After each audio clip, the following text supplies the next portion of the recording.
Friends, ऋषि creation में आप सभी का स्वागत है। आज की कहानी है काले जादू की। काला जादू अघोरी और तांत्रिक लोग ज़्यादा इस्तेमाल करते हैं। एक छोटे से गांव में कविता शर्मा नाम की एक लड़की रहती है जो काफ़ी पढ़ी लिखी होनहार लड़की थी। उसकी शादी गांव के एक किराने व्यापारी के साथ हुई थी जिसका नाम विनोद था। अब कहानी कुछ ऐसी है कि विनोद के माँ बाप अंधविश्वास को ज़्यादा मानते थे। 2 साल हो गए, कविता माँ नहीं बन पा रही थी। विनोद के माँ बाप ने कविता को किसी तांत्रिक से मिलवाने और तांत्रिक ने कविता पे काला जादू करने का सोचा। तांत्रिक ने काला जादू करते समय एक मुर्गी की बलि दी और मुर्गे का खून कविता को पीने को कहा। लेकिन जब कविता ने इसका विरोध किया तो विनोद ने कविता को बेल्ट से मारने लगा और बाद में कविता के बाल खींच के जबरदस्ती उसे मुर्गे का खून पिलाया। इसमें कविता बहुत उल्टी करने लगी। कविता की हालत बहुत खराब हो गई। दूसरे महीने फिर वो तांत्रिक आ गया।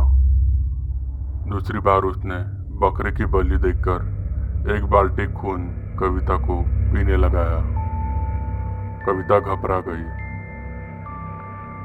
लेकिन विनोद के जबरदस्ती की वजह से कविता को वो बाल्टी भर खून पीने पड़ा। बाल्टी भर खून पी के कविता की जो हालत हुई होगी वो आप सोच भी नहीं सकते। उसके बाद उस तांत्रिक ने उनके परिवार वाले को बकरे का स्वादिष्ट मटन बना के देने को कहा और मटन को वो तांत्रिक घर लेके चला गया। 2 महीने बाद जब कविता मां नहीं बन पाई तो कविता ने ससुराल वाले के साथ विरोध किया। लेकिन विरोध करते समय विनोद ने कविता को काफी मारा पीटा।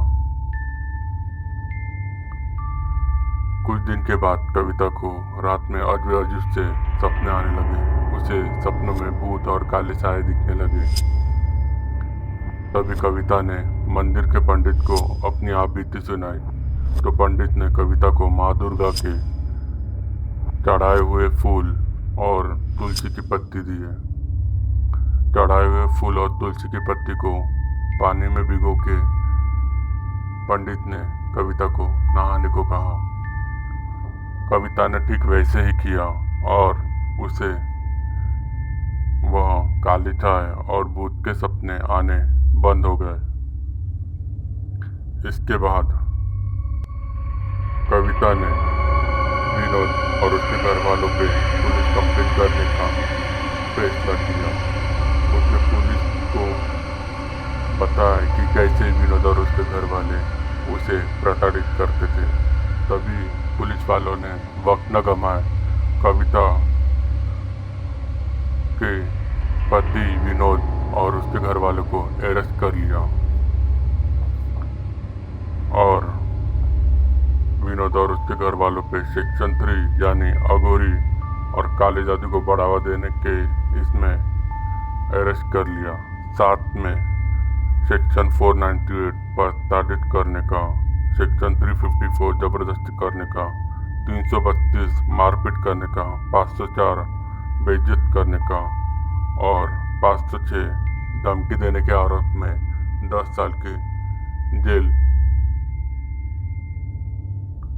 की हवा दिलवाई।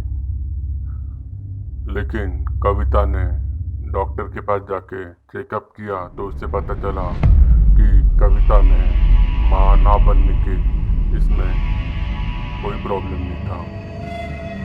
प्रॉब्लम सिर्फ विनोद में था। दिन भर बैठे रहने की वजह से विनोद के शुक्राणु में बहुत कमी आ रही थी। इसके कारण कविता मां नहीं बन पा रही थी। फिर विनोद और उसके घर वाले अभी जेल की हवा खा रहे हैं। आज की कहानी आपको कैसे लगी कमेंट सेक्शन में ज़रूर बताएं और हमारे चैनल को लाइक और सब्सक्राइब ज़रूर